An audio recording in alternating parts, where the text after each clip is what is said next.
This morning, defying Governor Abbott's order. Shelley Luther did it last year and Abbott caved. Now cities, counties, and schools are doing the same, but Abbott is fighting them. We'll discuss the politics of it. State Senator Carol Alvarado filibustered for 15 hours against a Republican bill that would change how and when we vote. But it passed anyway. We'll ask her what kind of difference she thinks it made. Austin faces a critical moment with COVID. We'll talk to Mayor Steve Adler about his next steps.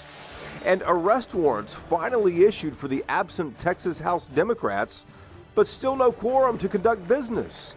Republican State Rep Craig Goldstein joins us from the Capitol. Inside Texas Politics with Jason Whiteley starts now.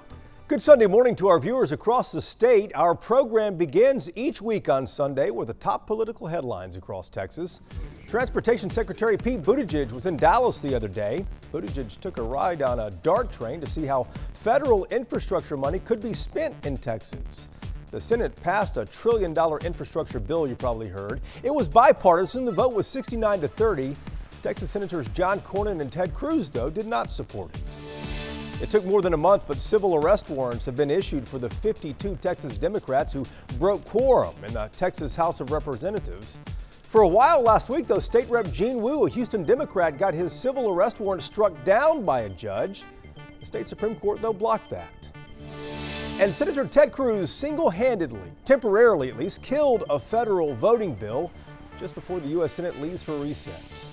Texas House Democrats have been in D.C., as you know, for more than a month, urging the U.S. Senate to pass the For the People Act. That's the bill that would expand voting rights nationwide and ban partisan gerrymandering, among other things. Cruz objected, though, there in the final hours, and the bill is dead for now. But we begin this morning with that political spectacle in the state Senate. An all-night filibuster. It did not stop a vote on that Republican bill that would change how and when we vote. But it did illustrate something else. State Senator Carol Alvarado spoke for 15 hours on the Senate floor. She's a Democrat who represents parts of Houston and Harris County, and we spoke to her just after she left the floor from her all-night filibuster. Senator Alvarado, thank you for the time. The filibuster we all watched, it lasted through the night, 15 hours, but obviously we also saw the bill that you were speaking against ended up passing in the end. What kind of a difference do you think the filibuster made? And I knew that was going to happen. Look, there have been 106 filibusters that we could track in the Texas Senate. And only a very small percentage, I think 27%, were used to actually kill a bill. Filibusters can be used, and this was our goal, was to put the brakes on, shine a very bright spotlight on what's taking place.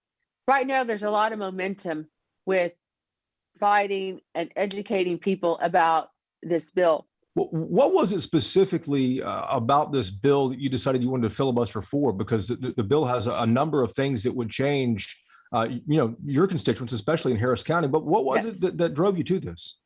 Well, several things. I felt that the bill was an all-out attack on my county, on Harris County. They came up with some very creative and safe, successful ways that were put together by a bipartisan group, Democrats and Republicans, who signed off on this. So there was no problem with it. But I think what it was is feeding off of the frenzy of the big lie after the 2020 election. I guarantee you, had the elections gone the other way in Harris County and Republicans had won, this wouldn't even be an issue. They probably want to expand and do more 24-hour voting and drive-through voting.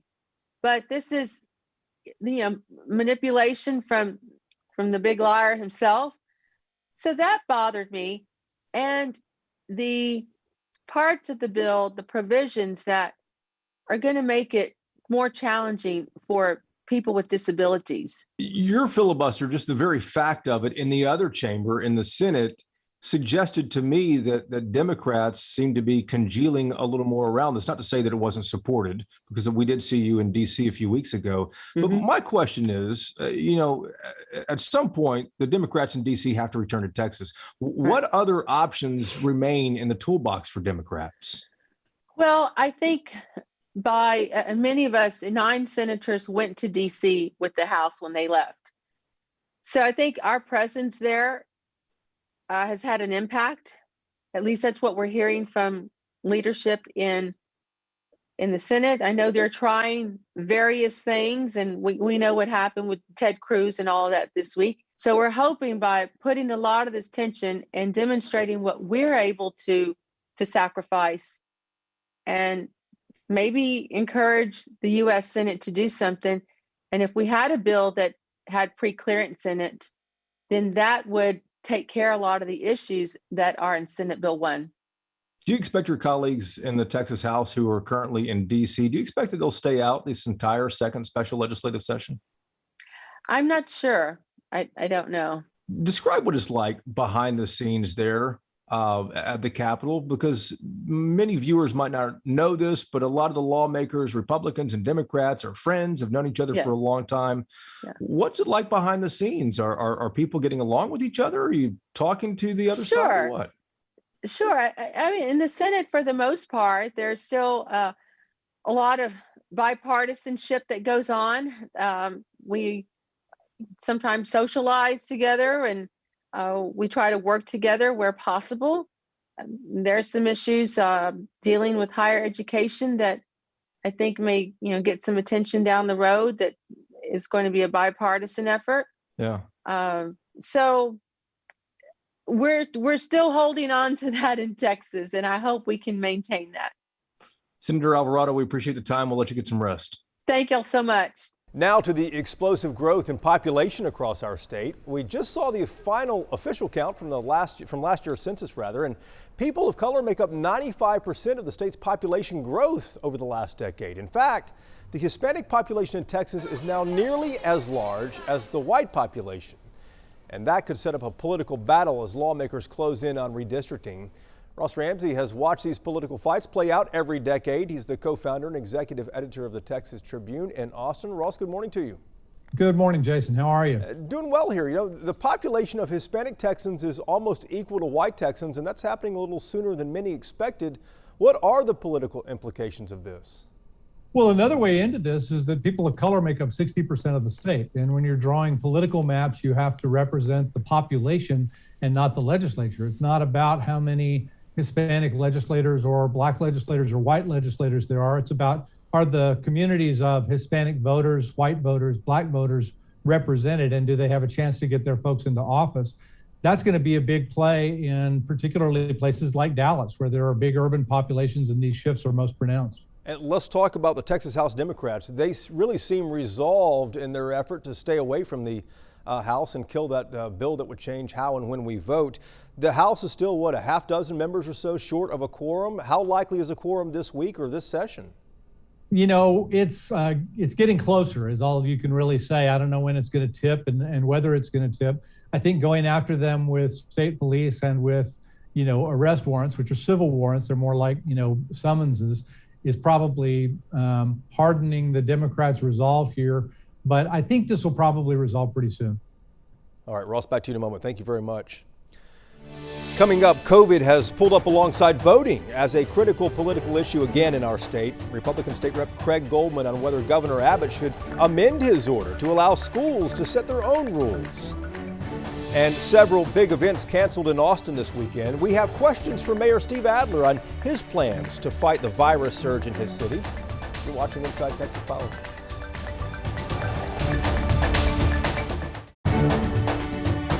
This is Inside Texas Politics with Jason Whiteley.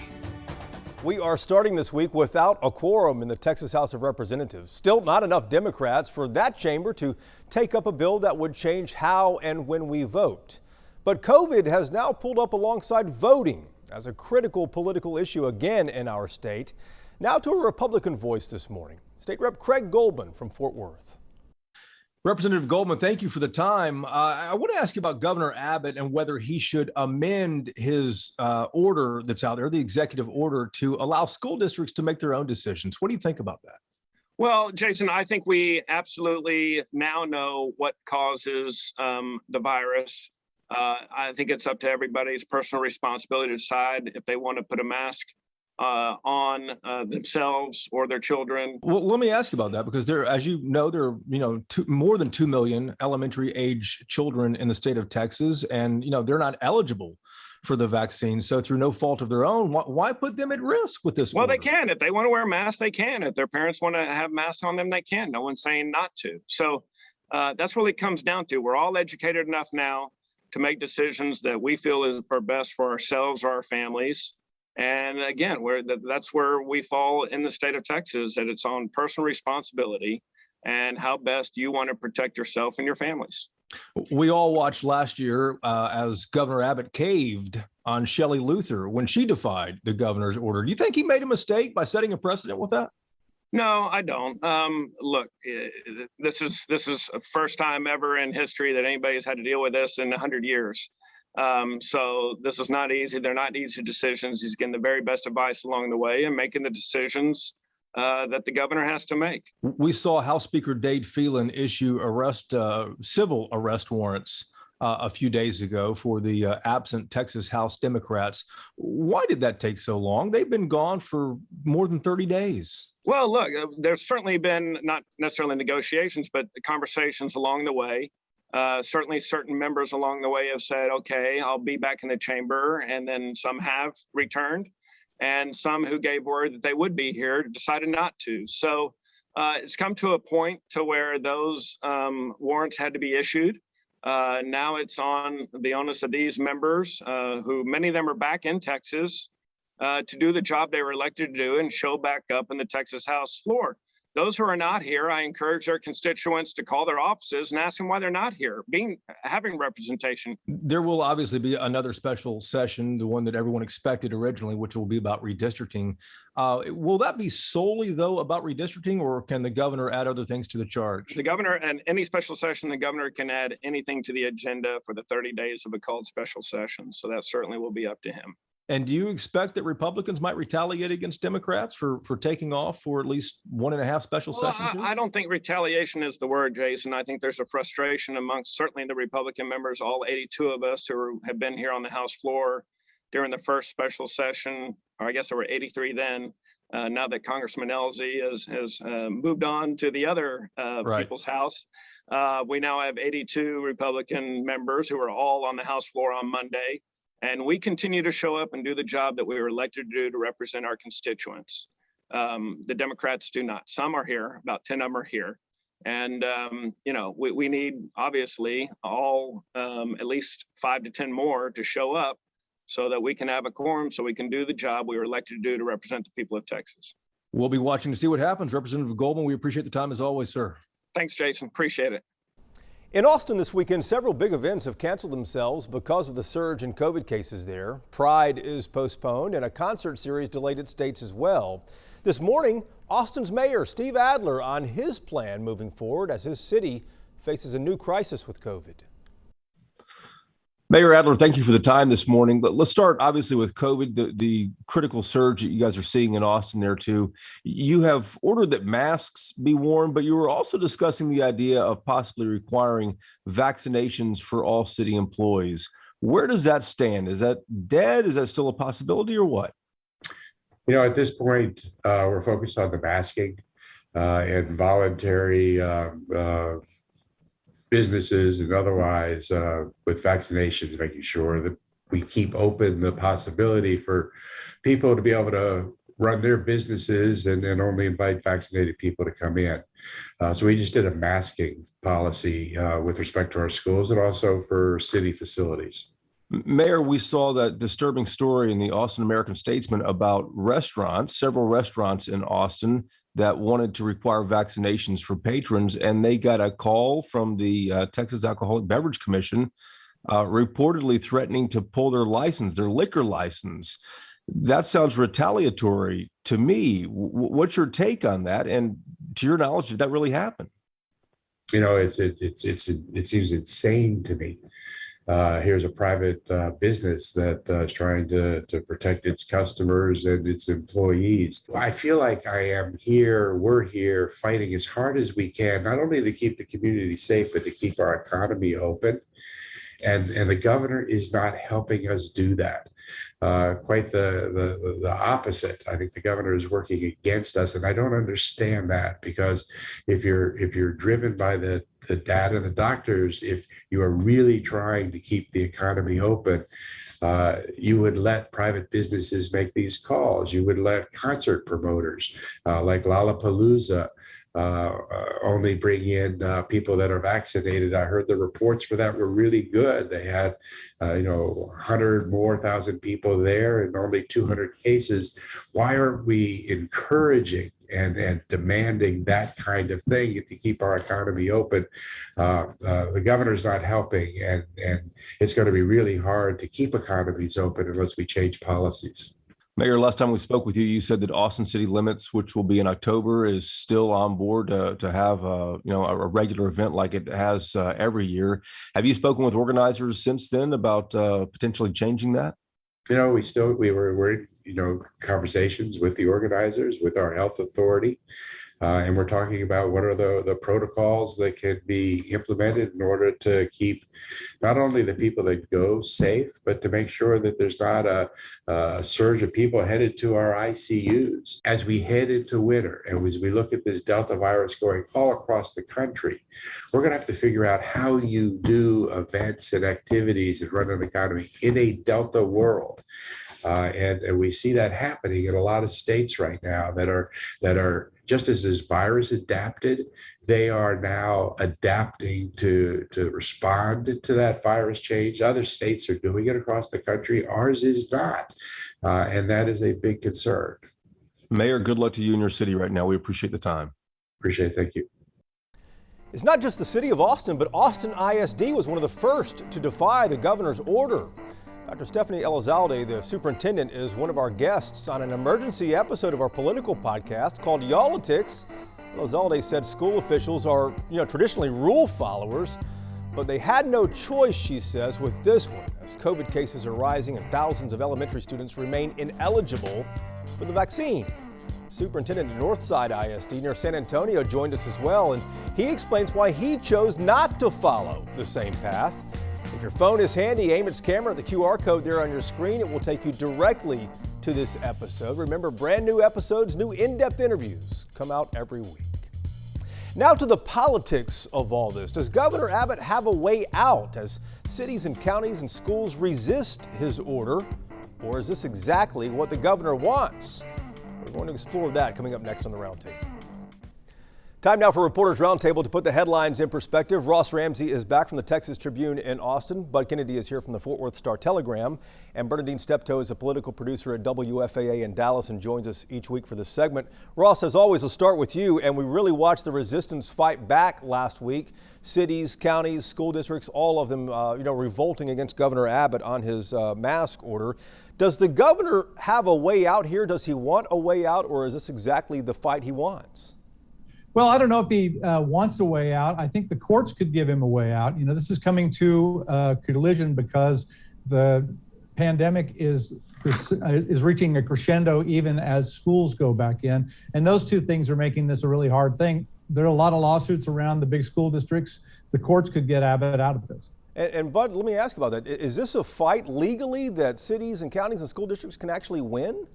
Well, they can't win, but they can play for time. And time is on the governor's side, too. The projections show that the spike, a lot of projections show the spike will peak and will start slowing down in September, toward the end of September. The governor may be able to say, see, everything came out all right. The schools are just trying to hang on to the mask long enough to keep kids in school. Yeah, and the start of school here too, that's a good point. Bernadine, I want to ask you about something we heard Mayor Adler say a little earlier in our program here, that the state Texas Alcoholic Beverage Commission has reportedly threatened to pull liquor licenses from some Austin businesses, private businesses who are just asking for vaccination for their patrons. Where's the outrage from the GOP? Well, it's interesting, isn't it? But it appears as if the governor of the state is doing everything they can to show that they're in control, because they do have this backlash and they are getting a lot of resistance. But the state can do it because for those businesses that have state licenses are getting money from the state. But it's not a good narrative. because the local control they're not only taking it from the schools and the counties, they're taking control from the businesses, which is not what the Republican Party is all about. Yeah, the private businesses, of course, the GOP has changed drastically in the last decade that we've all watched. Ross, let's talk about the numbers from the Census Bureau. They are finally out. And how soon do you think it is that Governor Abbott will set a special session to take this up, redistricting? They got a big data dump from the federal government. It'll take the state a few weeks, probably till the first week of September, to get all of that loaded up in computers where they can draw the maps and everything. The special session that's underway now ends can't go past September 5th. So I expect pretty quickly after that, we're going to be in a redistricting session with everybody in the great moods that they're in already now. Indeed so. And Bud, talk about what's at stake with redistricting here too. You know, Ross just mentioned that the tensions are pretty high there with Democrats being gone. But what's at stake here with these two congressional seats that are coming in? Yeah, what we're seeing is the warm up for the redistricting fights, and they'll be pretty messy. You know, what you see, we can make some sweeping generalizations. There's more people in the eastern half of Texas and fewer people in the western half. So a lot of the rural districts we have now will swing into the cities. And then we'll try to figure out whether to put a couple of new districts. And, you know, that one swing Senate district that's in Tarrant County, they're going to try to draw that Republican again. Bernadine, what are you expecting? A big fight. I think mess is a mild word for what we're going to see. It's going to be a huge fight because, see, this voter integrity narrative or bill is all about the census. It's all about power and the Republican Party keeping control of the state. And it's going to be a huge fight. So we might as well get ready for it, because if we're looking at this and the Democrats trying to push back now, just look at what we're going to have when the districting fight comes. Indeed so. Guys, thank you very much. We appreciate it. Thank you for watching as well. We're back again next Sunday to take you inside Texas politics. Hope you have a great week. Take care.